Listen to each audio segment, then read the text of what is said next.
Hello everyone, this is Red Rock Chess here. If you guys are new, make sure to drop down in the comments what your ELO is. Make sure to also like and subscribe if you love chess. So today we're going to be playing a series of games of chess, and I'll walk you through and mentor what my thought process is so that we could both learn and grow together. Let's get started in this first game. We're going to be playing 10-minute games, no additional time. We are first paired up with a good level player. We are going to be playing the Sicilian Defense, which is where we put our c5 pawn. Up here, he decides to bring his knight to f3. We are going to be putting our knight on c3, kind of just to attack the center of the board and prepare our game for a good development. He decides that he's going to be trying to prepare his center of the board with the move c3. What I'm going to be doing to counter that is I'm going to fianchetto my bishop, which just means that I'm going to be bringing it onto this diagonal. He makes a very strong move. He's going to prepare to make the move knight g5 to eventually try and attack my king. So what I'm going to be doing is I'm going to still bring this out, and if he ever does decide that he wants to attack, right now he is bulldozing my king's position. No need to worry, I am all protected when I move the move e6. So right now he has a really strong connection to the center. So what I'm going to be doing to kind of counter that is bringing my knight to the outside of the board, attacking both his pieces right here, which makes it really hard for him to move, and then I capture the bishop. Very simple tactic right there. What I'm going to be doing, I don't want to be taking because that allows him to get what he wants. The only issue with that is that it's pretty much the only move I have to not lose a pawn. So now I'm going to be developing my knight into the game, kind of attacking and applying pressure to his pawn that's just sitting there unguarded. And so we'll be making that move to kind of just get into the game, develop, and I'm looking to castle here in the near future. What my thought process is there's a couple different options. I could bring it to my knight to the middle of the board, or I could also bring it into a good place where I could eventually attack the queen. The knight is a very powerful piece, so we'll make sure to utilize that. My bishop is stuck right now. We need to make sure that we get that out, but first let's castle our king to safety. We've still got plenty of time on the board, so there is no need to rush. So he does decide that he wants to attack my queen at this time. A good way around that is bringing my queen out to develop the game.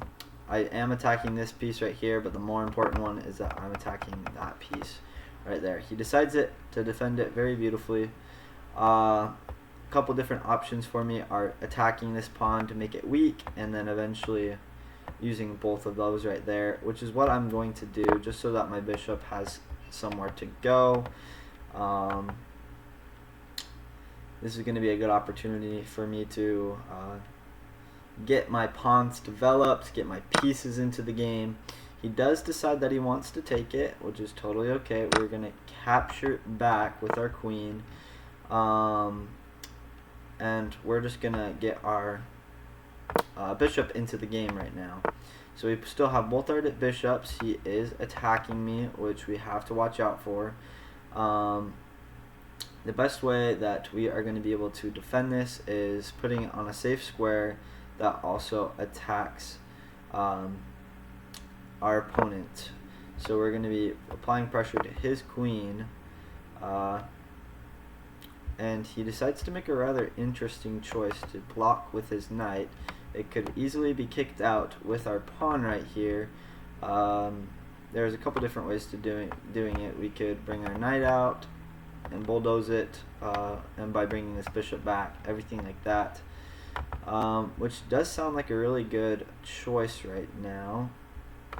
So that is what we're going to be doing. He is also threatening takes right there. So what we're going to do is we're going to be pushing our pawn up first. and he captures with his knight, so we'll be taking back and eventually developing our knight on the open file. This is the only open file right now, which means we are going to do our best to take advantage of that. So he captures back, so now we're gonna bring our rook out and up. He is trying to attack these crucial squares. So what we're going to be doing is we're going to be bringing our pawn all the way up so that we can not allow a forced entry. These right here are well protected squares, so what we're going to be doing is trying to attack him